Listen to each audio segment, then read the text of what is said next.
it's something with black people in Sedona that they ain't telling us because they were gang stalking me so heavy on when I would go up the mountain. I was like, how did y'all even know I was here? And they were gang stalking me. Well, But because this gonna have to be a private session. But when I start to talk about Sedona, because it's a part of you're missing something out of Sedona. It's something that you didn't recognize, and you didn't recognize you. uh, they So recognized me because they were following me around. They were yeah, really following me around Sedona. and you know why they were following you around? No, Because you were them. because I was what? You were them. I was them. Yeah, Really? I was them. right. They don't really have to gang stalk in Sedona. Mm. People will They show do. up because it's a galactic place. It's a desert. It used to be an ocean, and Um, it's a landing place. When you show up, your galactic energy, it's going to have to be another. I Lawrence444.com. have to do a session with you, but the Lawrence444.com. galactic energy that you have is a signature, and when you land in Sedona, that signature is all over you. oh, Okay, so they're looking at you. They're like, does he recognize me? No, they can tell you don't recognize them. They'll keep showing up in your field and say, "Yeah, I want you to know that I'm gay. I want you to know because you're me." Who to go to Sedona, you have to be called. So they can't follow. Low vibration people can't just go around to Sedona yeah. stalking. They wouldn't even want to go. Right? They wouldn't even want to go. They're not even called. You'd have to be called to go. Mhm. You'd have to have them. You'd have to ascend enough to understand it to feel it like that. So just know that they were you were them. It I when I go to Sedona, I'm not Lawrence. I'm something.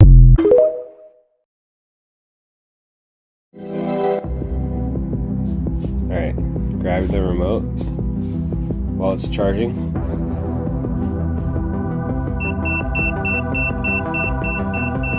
Set the remote down.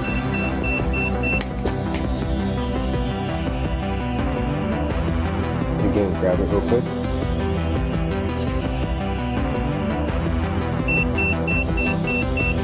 And set it down. So if you're using your phone while charging it, you're going to want to see this. So right now, the phone isn't putting off any EMF, but look when it's charging.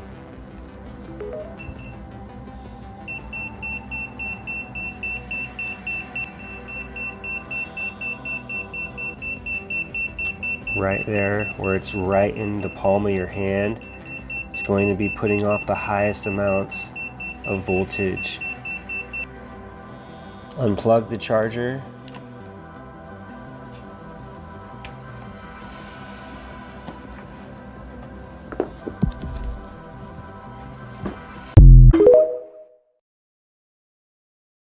Where Leviathan is and doesn't want you to know. NASA was once a marine exploration organization from the late 50s to the early 70s.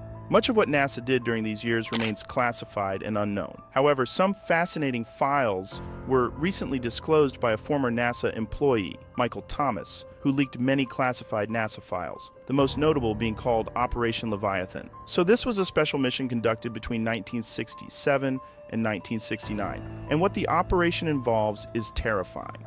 In 1967, NASA launched a new mission with the aim of actually finding the Leviathans.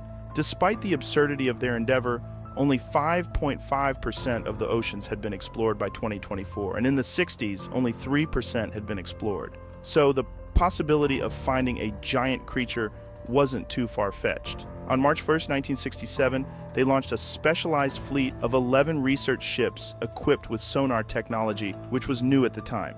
Then, for over a year, these ships scoured the ocean looking for signs of Leviathan. And on August 12, 1968, they discovered something shocking. In a remote part of the Pacific Ocean, near the Mariana Trench, they picked up vibrations from a massive creature lurking far below the surface. Their sonar equipment estimated it to be some kind of giant sea serpent, living thousands of feet below the surface and measuring over 500 feet long. So they sent an unmanned submarine to check out the creature, and when they saw it, they were shocked. If you want to see it, follow me. Click on this icon, then on more, and on photos.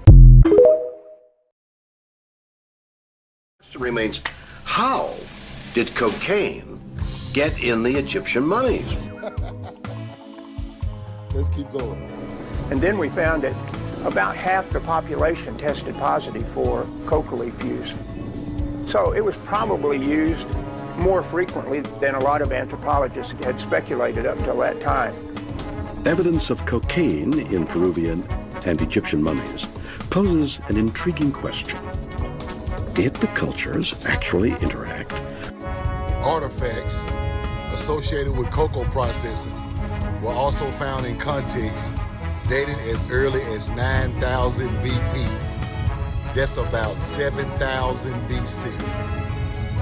Coca leaves come from America to Africa, just like the people. We know the truth now.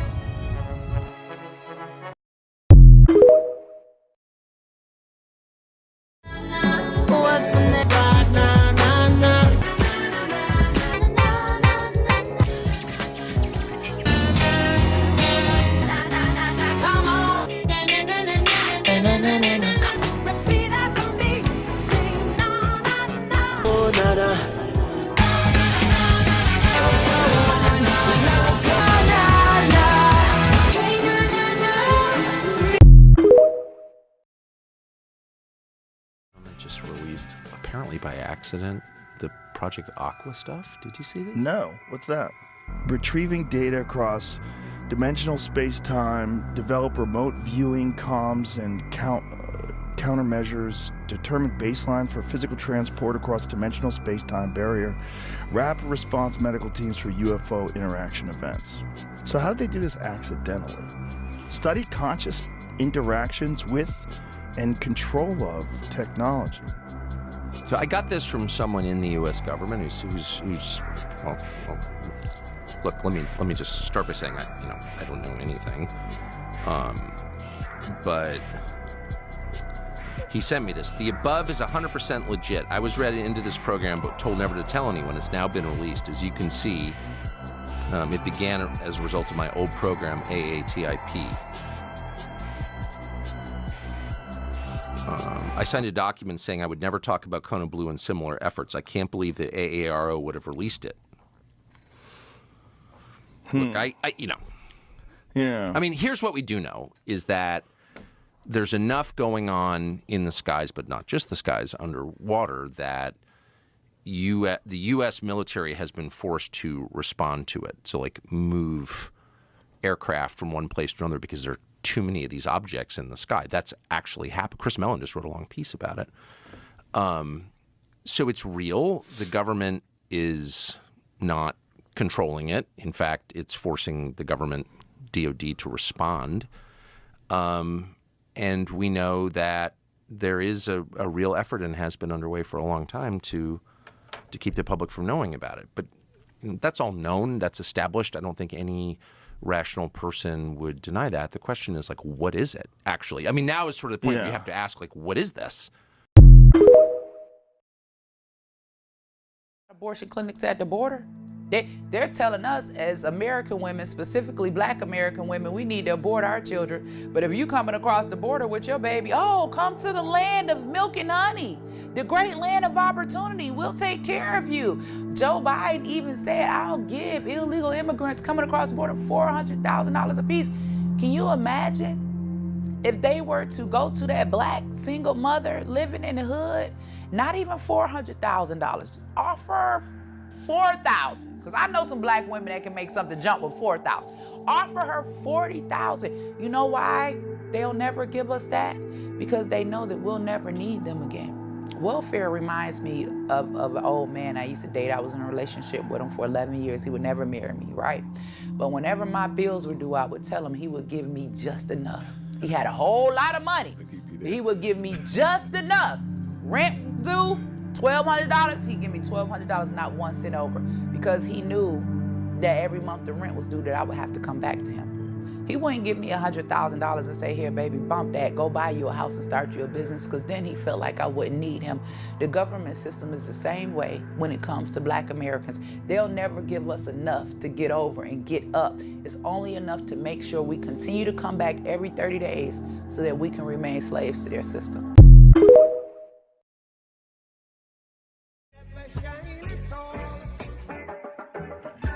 These roads of flames are catching a fire.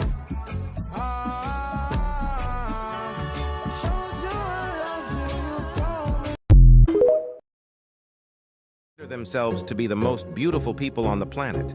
They also have a special nickname, the most vain tribe in the world. They're also one of the few people in the world where women have a higher status than men. That's because the men of the Wodabi always spend a lot of time on clothes and makeup, especially on the eve of the annual Gladwall Festival. Gravel is the most important festival of the Wodabi people, the male beauty contest. It's also their annual courtship ritual. Among the Wodab tribes of the African Sahel, in the Sahelian zone of Africa, every year a highly competitive male beauty contest is held.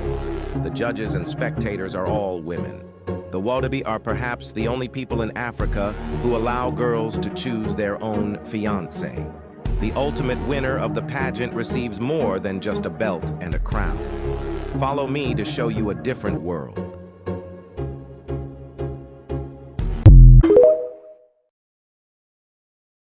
Some people are running around, you think that they're real people in these places you go to. They're just codes, programs. Programs with an ability to change, to recode. But until that point, they're just programs. They're literally running off of hard-coded software in their body. They are totally unaware that they're even running off of a program. The majority of the people on this planet are prisoners and the prison guards. That's why you can talk to somebody about gossip at the water fountain at work and have a great conversation, but as soon as you start talking about something serious, like 9/11 or any other serious thing that's going on in the world that's controversial, aliens or whatever, the Pentagon says that we have vehicles that are not of this world, all of a sudden you see their face change. Whoa, don't talk about that. Now let's go back to talking about the Kardashians. What are you doing? I don't want to talk about that crazy stuff. They turn from a prisoner into a prison guard real quick, and when they snap you back, then they go back down to the prisoner mode again. It's programming doing that. Actual program code doing that. Some of us here are able to break that program code and rewrite our DNA, rewrite our consciousness, rewrite the coding that's been embedded into our avatar bodies. But a lot of people just can't do it. It's going to take some time. Some people will have to come back several times before they're able to even realize that there's a code that they can break. Some people you're talking to, you have to realize that they're just children. That's why when I see people make these crazy comments on my posts, I recognize them as children. Not as an insulting way. This may be their first or second time here. I'm ancient and I know this already. You can be born from parents that are newborns, and you yourself can be 1,000 years old, 2,000 years old, 10,000 years old. There are people walking around 20 and 30 years old that are ancient, and there are people walking around that are 50 and 70 years old that are newborns in this dimension. Don't confuse chronological age with spiritual age. Don't confuse it. Two totally different things.